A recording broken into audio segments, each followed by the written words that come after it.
Hello students, आज हम continue करते हैं topic 6 of unit 2 salient features and classification of Hemichordata.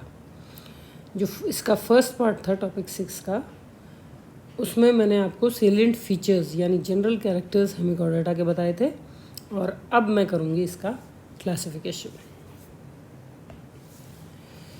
तो जैसा कि आप देख सक रहे हैं, इसमें जो क्लासिफिकेशन है ये आपको, अगर कभी आपने पहले if you have went through the classification और या gone through the classification, then आपको पता चला होगा कि इसमें दो क्लासेस पाई जाती है, एंट्रोपन्यूस्टा एंड टीरोब्रैंकिया। और इन दोनों क्लासेस में करीब 80 स्पीशीज़ होती हैं दोनों क्लासेस में मिला के। और ये तो इसका क्लासिफिकेशन है जो आपको जनरली देखने को मिलता है, लेकिन कुछ साइंटिस्ट जो हैं वो इसमें 4 क्लासेस शो करते हैं और ये अपन अब आगे देखेंगे कि वो 2 और क्लासेस कौन सी हैं। तो अब हमारा जो क्लासिफिकेशन है उसमें हम ले रहे हैं हेमिकॉर्डेटा डिवाइडेड इनटू 4 क्लासेस। पहली क्लास है एंट्रोपन्यूस्टा। नाम से पता चलता है कि एंट्रॉन का मतलब होता है गट और न्यूस्टॉस का मतलब होता है ब्रीथ।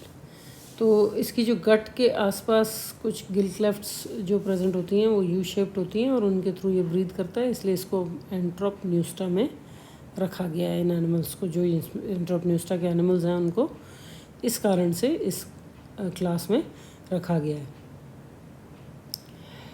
ये जो एनिमल्स होते हैं ये सॉलिटरी होते हैं, फ्री स्विमिंग होते हैं और बरोइंग एनिमल्स होते हैं, और इनको कॉमनली एकॉर्न वर्म या टंग वर्म कहा जाता है, क्योंकि इनमें एक प्रोबॉस्कस प्रेजेंट होती है, ऐसा लगता है जैसे एक टंग बाहर निकली हुई है, इसलिए इनको टंग वर्म्स कहा जाता है।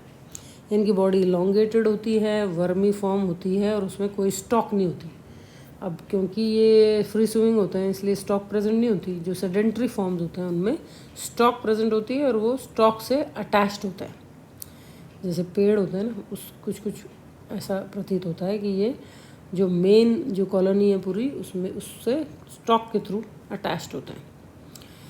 इनमें जो प्रोबॉस्कस होती है वो सिलेंड्रिकल होती है और टेपरिंग होती है, यानी नीचे से चौड़ी होती है और जैसे जैसे वो ऊपर अपन देखते जाएं तो वो सकड़ी और टेपरिंग यानी होती जाती है। इनमें जो कॉलर होता है उसमें सिलिएटेड आर्म्स नहीं होते हैं, तो ये लोफोफोर कहलाता है। ये जो कॉलर है, फोटो में आप देख सकते हैं, बेलानोग्लॉसिस की फ़ोटो में देखिए, जो कॉलर है उसमें सिलिएटेड आर्म्स नहीं है, और इसको हम जो इसमें नहीं होते सिलिएटेड आर्म्स उसको हम कहते हैं लोफोफोर। इनकी जो एलिमेंट्री कैनाल है वो स्ट्रेट होती है। माउथ और एनस जो होता है वो अपोजिट एंड्स पे होता है और ये फिल्टर फीडिंग करते हैं। इनमें several pairs of U shaped gill slits present होती हैं। सेवरल मतलब बहुत सारे जोड़े गिल स्लिट्स के प्रेजेंट होते हैं जो कि यू शेप की होती हैं। सेक्सेस इनमें सेपरेट होते हैं, गोनेड्स बहुत सारे होते हैं और सैक लाइक होते हैं। डेवलपमेंट इनडायरेक्ट होता है, टॉर्नेरिया लार्वा पाया जाता है इनकी डेवलपमेंटल साइकिल में, और इनमें एसेक्सुअल रिप्रोडक्शन नहीं पाया जाता। और अब आप जैसे देख रहे हैं एग्जांपल्स, बेलानोग्लॉसिस है, सैकोग्लॉसिस है, सैकोग्लॉसिस को डॉलिकोग्लॉसिस भी बोलते हैं, प्रोटोग्लॉसिस है, टाइकोडेरा है और स्पेंगेलिया है। ये इस क्लास के एग्जाम्पल्स हैं। तो ये हो गई क्लास 1। अब हम आते हैं क्लास 2 पे, और क्लास 2 क्या थी? टीरोब्रैंकिया। जैसा मैंने पहली सेकंड स्लाइड में आपको बताया था कि ये हेमिकॉर्डेटा 2 क्लासेस में डिवाइडेड, एंट्रोपन्यूस्टा और टीरोब्रैंकिया। और डिटेल क्लासिफिकेशन में अपन जाएँ तो ये इसमें 2 क्लासेस और भी प्रेजेंट होती हैं, और उनकी क्या खासियत है वो आप आगे देखेंगे। तो अब चलिए करते हैं अपन टीरोब्रैंकिया। जो टीरोब्रैंकिया है इसका मतलब होता है, टीरोन का मतलब फैदर और ब्रैंकियोन का मतलब गिल, यानी इनकी जो गिल्स होती हैं वो फैदर लाइक होती हैं। फर्स्ट पॉइंट, ये सॉलिटरी भी हो सकते हैं और कॉलोनियल भी हो सकते हैं। ये ससाइल होते हैं, और जो ट्यूबिकुलस एनिमल्स होते हैं, और इनकी जो ट्यूब होती है वो बरों की तरह नहीं होती है, बल्कि ये खुद अपने आसपास काइटिनस जो ट्यूब्स होती हैं वो सिक्रेट कर लेते हैं और उनमें फिर ये रहते हैं। बॉडी इनकी शॉर्ट होती है, कॉम्पैक्ट होती है, और उसमें स्टॉक लगी हुई होती है अटैचमेंट के लिए। ये जो स्टॉक होती है ये कॉन्ट्रैक्टाइल होती है, तो इसकी वजह से एनिमल ट्यूब के बाहर भी निकल सकता है और वापस अंदर रिट्रैक्ट भी हो सकता है। इनकी जो प्रोबस्किस है वो शील्ड लाइक होती है, ढाल की तरह उसका स्ट्रक्चर होता है। कॉलर जो होते हैं उनमें सिलिएटेड आर्म्स प्रेजेंट होते हैं। जो कॉलर होता है वो उसमें एंट्रोपनिस्टा में ये सिलिएटेड आर्म नहीं प्रेजेंट होते हैं, लेकिन टीरोब्रैंकिया में कॉलर पे सिलिएटेड आर्म्स प्रेजेंट होते हैं। एलिमेंट्री कैनाल इनकी यू शेप्ड होती है, क्योंकि ये ट्यूब में रहते हैं तो माउथ एंड एनएस वहीं से निकलना होता है, क्योंकि पीछे तो डेड एंड होता है, तो यू शेप्ड होती है इनकी एलिमेंट्री कैनाल इस वजह से। और एनस जो है वो डॉर्सल होती है और माउथ के पास ही प्रेजेंट होती है। और ये सिलियरी फीडर्स होते हैं ये एनिमल्स। गिल स्लिट्स जो हैं इनमें वन पेयर भी प्रेजेंट हो सकती है और एब्सेंट भी हो सकती है। और ये जो गिल स्लिट्स हैं जैसे एंट्रोपनिस्टा में यू शेप प्रेजेंट होती है, इनमें कभी भी ये यू शेप नहीं होती है। सेक्सेस इनके सेपरेट हैं या यूनाइटेड भी हो सकते हैं कुछ एनिमल्स में। गोनड्स या तो एक प्रेजेंट होता है या एक जोड़ा प्रेजेंट होता है, यानी एक गोनड प्रेजेंट होगा या फिर दो गोनड प्रेजेंट होते हैं इनमें। डेवलपमेंट इनमें डायरेक्ट होता है या लार्वा स्टेज के थ्रू भी हो सकता है। और इनकी में जो एसेक्सुअल रिप्रोडक्शन है वो पाया जाता है, बडिंग के द्वारा ये एसेक्सुअल रिप्रोडक्शन इनमें होता है। अब ये जो क्लास 2 है, this in turn is divided into 2 orders. एक तो रेप्डोप्लूरिडा जिसमें रेप्डोप्लूरा आता है, और एक सिफेलोडिसिडिया जिसमें सिफेलोडिस्कस और एटुबेरिया एनिमल आते हैं।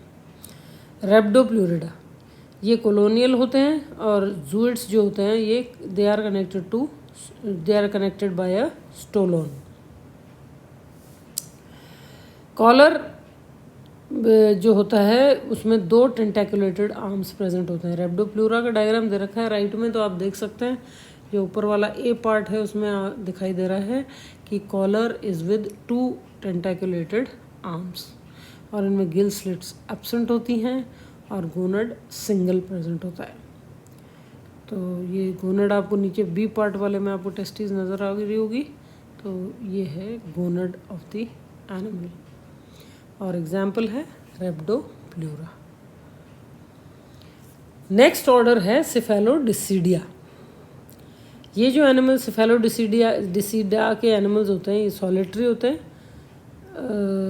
और या बहुत सारे जूइड्स होते हैं। ये मतलब सॉलिटरी भी हो सकते हैं और बहुत सारे भी हो सकते हैं, और ये एक अनकनेक्टेड जिलेटिनस केस के अंदर प्रेजेंट होते हैं सारे, मतलब अनकनेक्टेड होते हैं ये, आपस में जुड़े हुए नहीं होते, लेकिन एक जिलेटिनस केस में एनक्लोज्ड होते हैं सारे।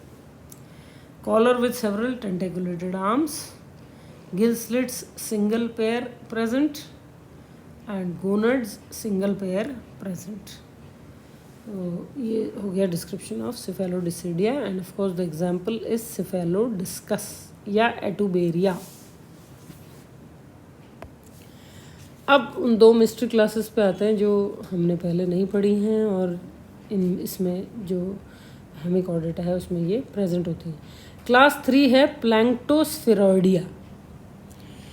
इसमें जो कुछ पेलाजिक लार्वी होते हैं वो इसमें आते हैं, और ये जो पेलाजिक लार्वी होते हैं ये